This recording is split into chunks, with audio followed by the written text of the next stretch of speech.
முதலமைச்சர் பன்னீர்செல்வம் பிரதமர் நரேந்திர மோடியை சந்தித்த காட்சிகளை இப்பொழுது பார்க்கலாம்.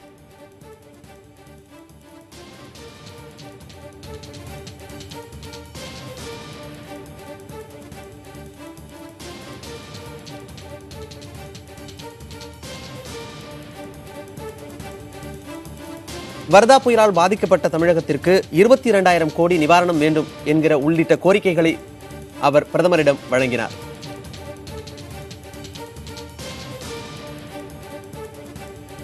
இதுகுறித்த விரிவான தகவல்களை வழங்குவதற்காக நமது செய்தியாளர் நிரஞ்சன் இணைப்பில் இருக்கிறார். நிரஞ்சன், பிரதமர் மோடியுடன் தமிழக முதலமைச்சர் பன்னீர்செல்வம் சந்தித்திருக்கிறார். இந்த சந்திப்பு குறித்த விரிவான தகவல்களை சொல்ல முடியுமா? மணிவாரன், தற்பொழுது சரியாக 5-7 மணிக்கு பிரதமர் நரேந்திர மோடியை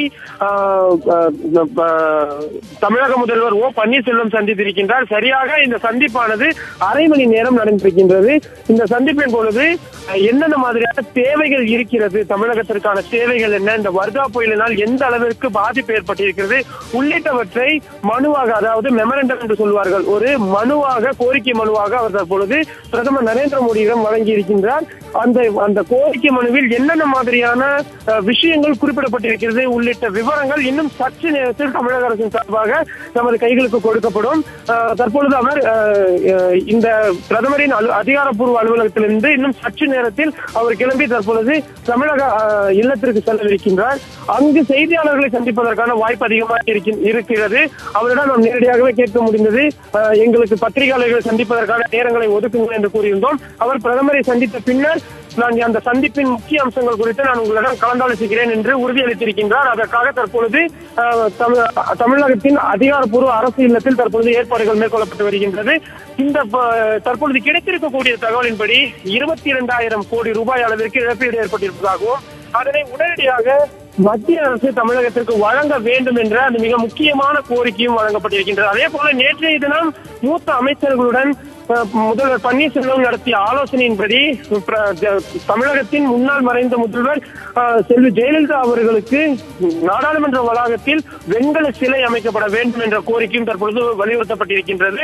அதே போல அவருக்கு பாரத ரத்னா விருது வழங்கப்பட வேண்டும் என்ற அந்த மிக முக்கியமான கோரிக்கையும் தற்பொழுது பிரதமரிடம் வலியுறுத்தப்பட்டிருக்கின்றது. இது தவிர இந்த அரை மணி நேர சந்திப்பில் அரசியல் ரீதியான சில பல விஷயங்களும் அவர்கள் ஆலோசித்துக் கொண்டதாக தகவல்கள் கிடைத்திருக்கின்றது. ஆனால் இது எதுவுமே அதிகாரப்பூர்வமான தகவல்கள் கிடையாது.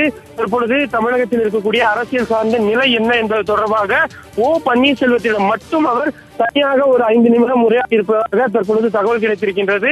இந்த சந்திப்பின் பொழுது ராமமோகன் ராவ் மற்றும் ஷீலா பாலகிருஷ்ணன் ஆகிய உயர் அதிகாரிகள் உடனிருக்கின்றார்கள். பன்னீர்செல்வத்தினுடனான அந்த தனிப்பட்ட சந்திப்பின் பொழுது யாருமே இல்லை, இவர்கள் இருவர் மட்டும்தான் அந்த உரையாடியதாகவும் ஒரு சின்ன தகவல் கிடைத்திருக்கின்றது. எனவே இந்த சந்திப்பானது தமிழக அரசியல் களத்திலும் சரி, மத்திய மற்றும் மாநில அரசுக்கு இடையான உறவு நிலையிலும் சரி மிக முக்கியமான ஒன்றாக பார்க்கப்படுகிறது. முதலமைச்சராக பன்னீர்செல்வம் பதவியேற்ற பிறகு பிரதமருடனான முதல் சந்திப்பு அப்படின்றத நம்ம முக்கியமா பார்க்க வேண்டியது இருக்கு. இந்த நீங்க சொன்ன கோரிக்கைகள் இல்லாம வேற ஏதேனும் கோரிக்கைகள் முன்வைக்கப்பட வாய்ப்பு இருக்கிறதா? மணிமாறன், அதாவது அவர் முதல்வராக இருந்த பொழுதும் சரி, நிதி அமைச்சராக ஏற்கனவே இருந்த பொழுதும் சரி, நிறைய முறை அவர் தலைநகர் டெல்லிக்கு நிதி ஆயோக் உள்ளிட்ட மிக முக்கியமான கூட்டங்களில் கலந்து கொள்வதற்காக வந்து இருந்தார். ஆனால் தற்பொழுதுதான் அவர் ஒரு முழுமையான முதல்வராக தற்பொழுது பதவியேற்றிருக்கின்றார். எனவே அந்த முழுமையான முதல்வராக அவர் பதவியேற்ற பின்னர் தற்பொழுது அவர் முதல் முறையாக பிரதமரை சந்திக்கிறார் என்பது மிக முக்கியமான விஷயம். எனவே தமிழகத்தின் நலன் சார்ந்த, தமிழகத்தில் தற்பொழுது பிரதான பிரச்சனைகளாக இருக்கக்கூடிய அனைத்து விஷயங்களும் தற்பொழுது இந்த கூட்டத்தின் பொழுது, இந்த சந்திப்பின் பொழுது விவாதிக்கப்பட்டிருக்கின்றது. குறிப்பாக ஜல்லிக்கட்டு என்பது தற்பொழுது தமிழகத்தில் மிக முக்கியமான ஒரு பிரச்சனையாக பார்க்கப்பட்டு வருகின்றது. எனவே இந்த ஜல்லிக்கட்டு இந்த ஆண்டு நடத்துவதற்கு தமிழக அரசின் இந்த கோரிக்கையை ஏற்று மத்திய அரசு சட்ட திருத்தம் மேற்கொள்ள வேண்டும் என்ற அந்த கோரிக்கையும் முன்வைக்கப்பட்டிருக்கின்றது. அதே போல மீனவர் விவகாரம், நேற்று கூட 3000 மீனவர்கள் இலங்கை கடற்படையினரால் கடுமையான முறையில் துரத்தப்பட்டிருக்கின்றார்கள். ஏராளமான படகுகள், 100க்கும் மேற்பட்ட படகுகள் தற்பொழுது இலங்கை கடற்படை வசம் இருக்கின்றது. எனவே அதனை அனைத்தையும் தற்பொழுது மீட்க வேண்டும் உள்ளிட்ட இந்த கோரிக்கையும் வைக்கப்பட்டிருக்கின்றது. காவிரி நதிநீர் விவகாரமும் இந்த சந்திப்பின் பொழுது மிக முக்கியமானதாக பேசப்பட்டிருப்பதாக கூறப்பட்டிருக்கிறது. தமிழரசன், இன்னும் ஒரு சற்று நேரத்தில் இந்த சந்திப்பிற்கான முழு விவரங்களும் நமக்கு கிடைக்கப்பட்டுவிடும். நிரஞ்சன், இந்த சந்திப்பு எவ்வளவு நேரம் நீடித்தது, செய்தியாளர் சந்திப்பு எப்பொழுது நடைபெறும் என்பது குறித்த தகவல் சொல்ல முடியுமா? அதாவது சரியாக இந்த சந்திப்பானது நான் ஏற்கனவே குறிப்பிட்டதை போல 5:07 தொடங்கி இருந்தது. ஓ பன்னீர்செல்வம் 4:50 பிரதமரின் இல்லத்திற்கு வருகை தந்திருந்தார். பின்னர் பிரதமரின் இல்லத்தில் அவர் சிறிது நேரம் காத்திருந்தார். பிறகு சரியாக 5:07 அவர் சந்திப்பானது நடைபெற்றது.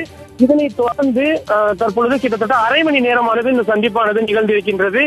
20 நிமிடங்கள் இந்த முதலில் அவர் அந்த மரியாதை செலுத்துவது, அந்த காப்பியை கொடுப்பது உள்ளிட்ட இந்த விஷயங்கள் தொடர்ந்து நடந்தது. கோரிக்கைகள் அளிக்கும் இந்த மாதிரியான விஷயங்கள் தொடர்ந்து நடைபெற்றது. அதன் பின்னர் இவர்கள் இருவரும் ஆலோசனை மேற்கொண்டார்கள். உயர் அதிகாரிகளுடனான ஆலோசனையானது தொடர்ந்து நடைபெற்றது. அதன் பின்னர் ஓ பன்னீர்செல்வத்திடம் தனிப்பட்ட முறையில் சிறிது நேரம் சந்தித்து பேசியிருக்கின்றார். எனவே இந்த தற்பொழுது இங்கிருந்து அவர் கிளம்பி இருக்கின்றார். அந்த காட்சிகள் தான் தற்பொழுது நமது ஒளிப்பதிவாளர் காட்டிக் கொண்டிருக்கின்றார். அவர் சரியாக இங்கிருந்து கிளம்பி தற்பொழுது தமிழகத்தின் அதிகாரப்பூர்வ இல்லமாக இருக்கக்கூடிய அந்த தமிழ்நாடு ஹவுஸில் தற்பொழுது செய்தியாளர்களை சந்திப்பார் என்று கூறப்பட்டிருக்கின்றது. அதற்காக தற்பொழுது அங்கு அனைத்து விதமான ஏற்பாடுகளும் செய்திருக்கின்றார்கள். இன்னும் சற்று நேரத்தில் என்னென்ன மாதிரியான விஷயங்கள் ஆலோசிக்கப்பட்டது என்பது தொடர்பாக தமிழக முதல்வரே அவர் கூறுவார் என்று தெரியப்படுத்தப்பட்டிருக்கின்றது. மணிமாறன், நிரஞ்சன், காலையிலேயே முதலமைச்சர் ஓ பன்னீர்செல்வம் டெல்லி புறப்பட்டு சென்று விட்டார். இப்பொழுதுதான் பிரதமரை சந்தித்து வெளியே வருகிறார். இதன் இடைப்பட்ட நேரத்தில் வேறு யாரையேனும் அவர் சந்தித்தாரா? அதாவது இன்றைய தினம் கிட்டத்தட்ட ஒரு 8 மணி நேரத்திற்கும் மேலாக தலைநகர் டெல்லியில் தான் தமிழக முதல்வர் ஓ பன்னீர்செல்வம் இருந்திருக்கின்றார். அவரை விமான நிலையத்தில் கூட மக்களவை துணை சபாநாயகராக இருக்கக்கூடிய தம்பிதுரை அவர்கள் தான் அவருக்கு வரவேற்பு கொடுத்திருந்தார்கள். பின்னர் மிக எளிமையான முறையில் தான் அந்த கான்வே ஆனது அமைந்திருந்தது. வெறும் 10 வாகனங்கள் மட்டும்தான், அதுவும் மூத்த உயர் அதிகாரிகள் இருக்கிறார்கள் என்பதனால் தான் அந்த கான்வேக்கள் பயன்படுத்தப்பட்டது. அதன் பின்னர் தமிழக இல்லத்திற்கு வந்த அவர் தமிழக முதல்வர்கள் எப்பொழுதும் தங்கக்கூடிய அந்த சூட் ரூம் என்று சொல்வார்கள், அதில் தங்காமல் இவர் எம்எல்ஏக்கள் எம்பிக்கள் தங்குகின்ற சாதாரண அறையிலே தான் அவர் தங்கியிருந்தார். யாரையும் அவர் சந்திப்பதற்கான நேரமும் கோரவில்லை. இவரை சந்திப்பதற்கு எந்த ஒரு அமைச்சர்களும் கால நேரம் கோரவில்லை. இதனை அடுத்து அவர் வெறும் அதிகாரிகள் மட்டத்தில் தான் தொடர்ந்து ஆலோசனை நடத்தியிருந்தார். பிரதமர் நரேந்திர மோடியிடம் என்னென்ன மாதிரியான கோரிக்கைகளை முன்வைக்கலாம் உள்ளிட்ட இந்த விஷயங்கள் தொடர்பாக மட்டும்தான் அவர் ஆலோசனை நடத்தியிருந்தார். அரை மணி நேரத்திற்கும் மேலாக மக்களவை துணை சபாநாயகர் இருக்கக்கூடிய தம்பிதுரையிடம் அவர் ஆலோசனை நடத்தியிருந்தார். தற்பொழுது 6 மணிக்கு மேல் பாரதிய ஜனதா கட்சியின் முன்னாள் மாநிலங்களவை உறுப்பினராக இருந்த தருண் விஜய் அவர்கள் தமிழக முதல்வரை சந்திக்கவிருக்கின்றார். அவரிடம் இது தொடர்பாக கேட்டபொழுது இது அரசியல் ரீதியாகவும் தமிழகத்தின் நலன் சார்ந்த விஷயமாகவும் இரண்டுமாகத்தான் இந்த சந்திப்பானது இருக்கின்றது. குறிப்பாக இந்த தமிழ், திருக்குறள், திருவள்ளுவர் உள்ளிட்ட இந்த விஷயங்கள் நான் எப்பொழுதும் முன்னெடுத்து வருகின்ற இந்த விஷயங்கள் குறித்தும் அவருக்கு மரியாதை செலுத்தக்கூடிய சில விஷயங்கள் குறித்தும் நான் சந்திக்கவிருக்கின்றேன் என்று தருண் விஜய் கூறியிருக்கின்றார். இவர்களை தவிர மற்ற யாரும் மிகப்பெரிய அளவில் மூத்த அதிகாரிகளோ மூத்த அமைச்சர்களோ யாரும் தற்பொழுது வரை தமிழக முதல்வரை சந்திக்கவில்லை, சந்திப்பதற்கான நேரமும் கோரவில்லை. நிரஞ்சன், முதலமைச்சராக பொறுப்பேற்ற பிறகு ஓ பன்னீர்செல்வம் பிரதமரை சந்தித்து பேசியிருக்கிறார். அந்த காட்சிகளை நாம் பார்த்துக் கொண்டிருக்கிறோம். சந்தித்து புறப்பட்டு சென்ற காட்சிகளையும் நாம் பார்த்தோம். இது குறித்த விரிவான தகவல்களை அளித்தமைக்கு நன்றி நிரஞ்சன்.